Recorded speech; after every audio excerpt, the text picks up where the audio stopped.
Welcome to Daffodils online classes. Good morning students, कैसे हो आप लोग? आई होप यू आप लोग बहुत अच्छे होंगे।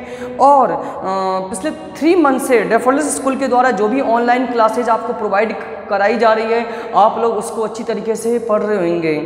खासकर साइंस सब्जेक्ट के तो आपको पर डे ही ऑनलाइन वीडियो लेक्चर आपको प्रोवाइड हो रहा है, ई कंटेंट प्रोवाइड हो रहा है। साथ के साथ क्वेश्चन आंसर भी मैंने आपको सॉल्व करके लगभग हर सब्जेक्ट के प्रोवाइड कर दिए हैं। मैं उम्मीद करता हूं कि सभी बच्चे अच्छी तरीके से पढ़ रहे होंगे, किसी बच्चे में कोई प्रॉब्लम्स डाउट नहीं आ रही होगी। ठीक है ना? कहते हैं पढ़ने की कोई उम्र नहीं होती है या पढ़ने का कोई समय नहीं होता है। हो सकता है हम लोग भी स्कूल नहीं आ पा रहे हैं, तो उस स्टडी को आप लोग घर पर भी कंटिन्यू कर सकते हैं। डिपेंड करता है कि आप कितनी ऑनेस्टी से किसी भी स्टडी को, किसी भी सब्जेक्ट को आप पढ़ रहे हो, या आपकी ईमानदारी पर निर्भर है। आप यदि सोचो कि टीचर आपके सामने रहे तो ही हम पढ़ेंगे, तो इसको आप कब तक फॉलो करोगे? एक उम्र तक, एक 8th 9th 10th 12th, उसके बाद बताओ आपको रेस्पॉन्सिबिलिटी आपको अपनी खुद की लेनी पड़ेगी।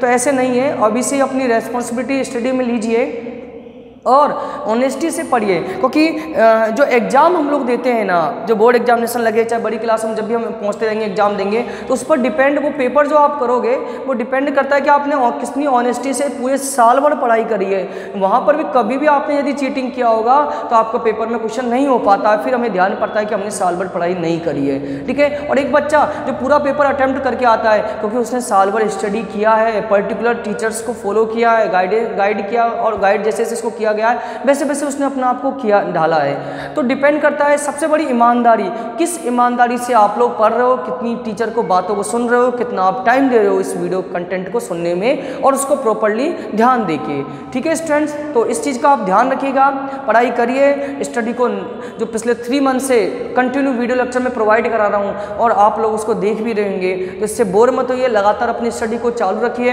अब आप लोगों को आदत भी हो गया होगा, काफ़ी लंबे समय से हम लोग ये वीडियो लेक्चर देख रहे हैं। ठीक है स्टूडेंट्स, तो इतना ही कहना था मेरे को।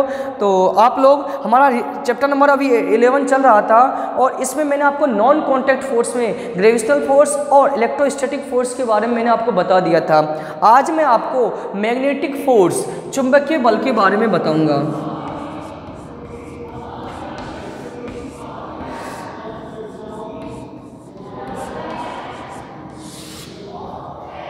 आज मैं आपको मैग्नेटिक फोर्स, चुंबकीय बल के बारे में बताऊंगा। आखिरकार क्या होता है? हालांकि क्लास 7th में, क्लास 6 में मेरे ही द्वारा आपको बताया गया था, मैग्नेट वाला एक चैप्टर आया गया था।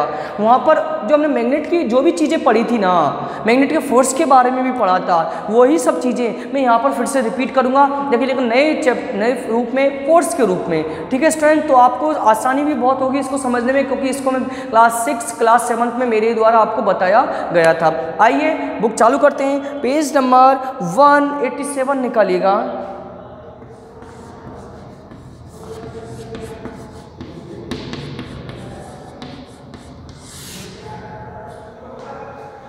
If we bring a magnet near some iron clips, आप एक मैग्नेट लीजिए, उसके पास में कुछ छोटे छोटे लोहे की क्लिप ले जाइए, आता है ना पेपर क्लिप जो हम कागज वगैरह में लगाते हैं। They are pulled towards the magnet, magnet उनको अपनी ओर अट्रैक्ट करेगी।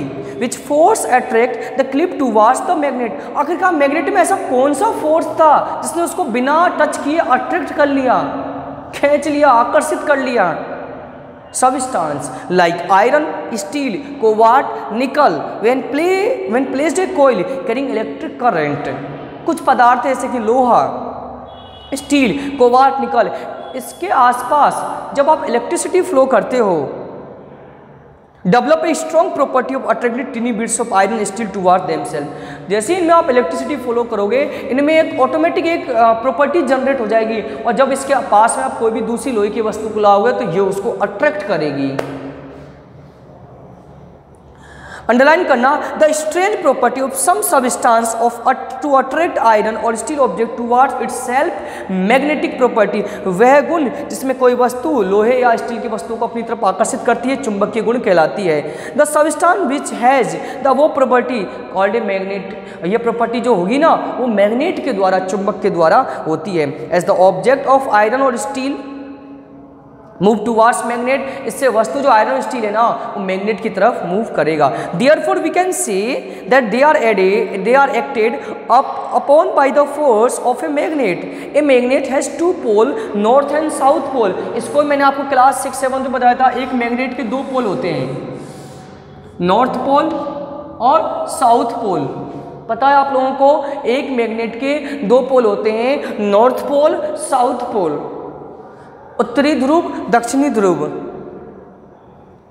If we pick up 2 magnets and bring either their north poles or their south pole closer, we feel a force pushing our hands apart because like pole repel each other। एक आपने दूसरा magnet लिया और दोनों के same pole को आपने एक ही साइड रखा, क्या होगा, ये एक दूसरे को दूर भगाएंगे, हमारे हाथों को दूर धक्का देने की कोशिश करेंगे, रिपेल करेंगे, प्रतिकर्षित करेंगे। ठीक है, दूसरी तरफ बात करिएगा, we shall feel our hands pushed even though the magnet are not touching। इसमें मैग्नेट टच आपस में नहीं करेगा। The strength of push increase, we have bring the poles close together। If we bring the north pole of a one magnet toward the south pole another magnet, we will feel our hands being pulled together। Opposite poles attract each other, the strength of pull increase as the poles of close together। क्या समझे, दोबारा हमने यही magnet लिया और मैंने क्या किया, इसका N और इसका S और इसका N इसका S, तो हम देखेंगे हमारे हाथों में ये आपस में एक दूसरे को अट्रैक्ट करेंगे, खींचेंगे, पुल करेंगे, उसमें पुश करेंगे, इसमें पुल करेंगे। तो इसके ये जो पुल और पुश कर रहे हैं ना, क्यों, क्योंकि इनके बीच में एक फोर्स जनरेट हो रहा है, उस फोर्स को ही हम मैग्नेटिक फोर्स कहते हैं। सो स्टूडेंट्स, आज आपको मैग्नेटिक फोर्स के बारे में समझ में आ गया होगा और काफ़ी अच्छा समझे होंगे, क्योंकि आप लोग उसको पहले भी 2 क्लासों में पढ़ चुके हैं। तो अच्छी तरीके से पढ़ाई करिएगा, स्टडी करिए, मन लगा के पढ़िए, जिससे आने वाला साल आपका अच्छा रहे, आने वाला फ्यूचर आपका बहुत अच्छा रहे। So thank you students, thank you for watching this video and attend this session.